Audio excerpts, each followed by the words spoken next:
আলোর পথ চ্যানেলের প্রিয় শ্রোতা বন্ধুরা, আশা করি সকলেই ভালো আছেন। আজকে আমরা জানব হস্তমৈথুন থেকে বাঁচার উপায়। প্রিয় দিনী ভাই, সর্বদিক বিবেচনায় হস্তমৈথুন একটি মারাত্মক বদ অভ্যাস। চিকিৎসাবিদগণ বলে থাকেন এতে বহুমুখী ক্ষতি ও অনিষ্টের আশঙ্কা রয়েছে।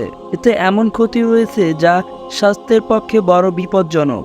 চিন্তাশক্তি ও দূরদর্শিতা ক্ষতি সাধন করে এবং কখনো বা এর অভ্যাসী ব্যক্তিকে প্রকৃত দাম্পত্য সুখ থেকে বঞ্চিত করে। ইসলামের দৃষ্টিতে এটি সীমালঙ্ঘন বিধায় কবিরা গুনাহ।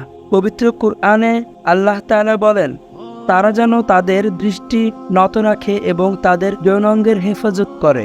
নিশ্চয় তারা যা করে আল্লাহ তা অবহিত আছেন। সূরা আন-নূর আয়াত 30। সুতরাং এ জঘন্য অভ্যাস থেকে মুক্তি পেতে হলে প্রথমত এ কবিরা গুনাহ থেকে তওবা করুন। কারণ যদি সীমা লঙ্ঘনকারী সত্যিকার অর্থে দৃঢ়চিত্তে তওবা করে, তাহলে আল্লাহ তাআলা তার তওবা কবুল করেন এবং তাকে ক্ষমা করে দেন।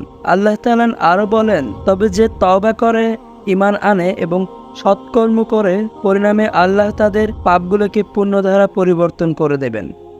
আল্লাহ অতীব ক্ষমাশীল, পরম দয়ালু। সূরা আল ফুরকান আয়াত নং 70।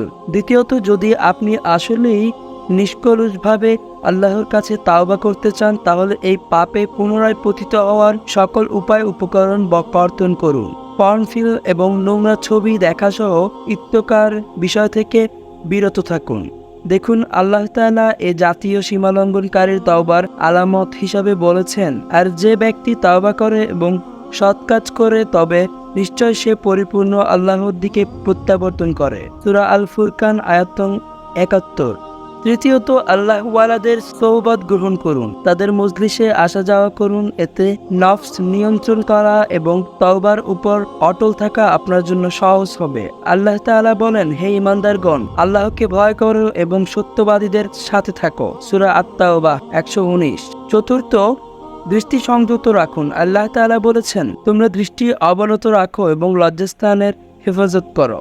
দৃষ্টির সংরক্ষণ মূলত লজ্জাস্থান ও যৌন চাহিদা পূরণের অবাধ সুযোগের সংরক্ষণ হয়ে থাকে। যে দৃষ্টিকে অবাধে বিচরণ করতে দিয়েছে সে নিজেকে ধ্বংসের মাঝে ফেলে দিয়েছে। মানুষ যেসব আপদে নিমজ্জিত হয় এর মূল ভিত্তি হলো দৃষ্টি। পঞ্চমত, বিয়ে করার সুযোগ থাকলে বিয়ে করে নিন, অন্যথায় মাঝে মাঝে নফল রোজা রাখুন। রাসূল সাল্লাল্লাহু আলাইহি ওয়াসাল্লাম বলেন, হে যুবক সম্প্রদায়, তোমাদের মধ্যে যারা বিবাহ করার সামর্থ্য রাখে তারা যেন বিবাহ করে, কেননা বিবাহ তার দৃষ্টিকে সংযত রাখে, এবং যাদের বিবাহ করার সামর্থ্য নাই সে যেন রোজা পালন করে, কেননা রোজা তার যৌনতাকে দমন করে।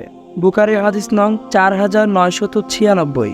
ষষ্ঠ নম্বর, প্রিয় দিনী ভাই, যদি আপনি উপরোক্ত 5টি মৌলিক পন্থা অবলম্বন করতে পারেন, তাহলে দেখবেন ধীরে ধীরে আপনি এ নেশা থেকে মুক্তি পাবেন ইনশাআল্লাহ।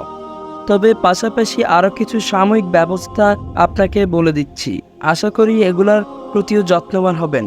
1 নম্বর, কোনো সময় হস্তমৈথুন বেশি করেন, সেই সময়গুলোকে চিহ্নিত করুন, সেই সময়গুলোর ব্যাপারে আল্লাহকে ভয় করুন।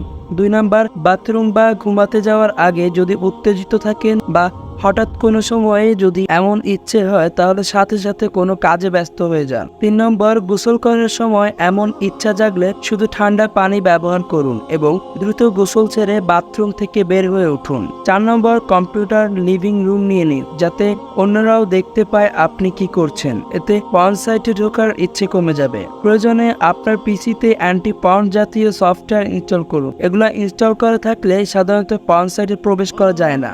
5 নম্বর, উপর হয়ে ঘুমাবেন না। 6 নম্বর, বাজে আড্ডা বই থেকে দূরে থাকুন। পরিশেষে আপনাকে একটি হাদিস শোনাচ্ছি, আশা করি উপকৃত হবেন। রাসূল সাল্লাল্লাহু আলাইহি ওয়াসাল্লাম বলেন, তোমরা আমার জন্য 6টি জিনিসের দায়িত্ব নাও, আমি তোমাদের জান্নাতের দায়িত্ব নেব। যখন কথা বলো সত্য বলো, আর যখন ওয়াদা করো তখন তা পুরা করো। তোমরা তোমাদের লজ্জাস্থানের হেফাজত করো, তোমাদের চক্ষুকে অবনত রাখো, আর আমাদের হাত দয় হারাম থেকে গুটিয়ে রাখো। মুসনাদে আহমদ 22246।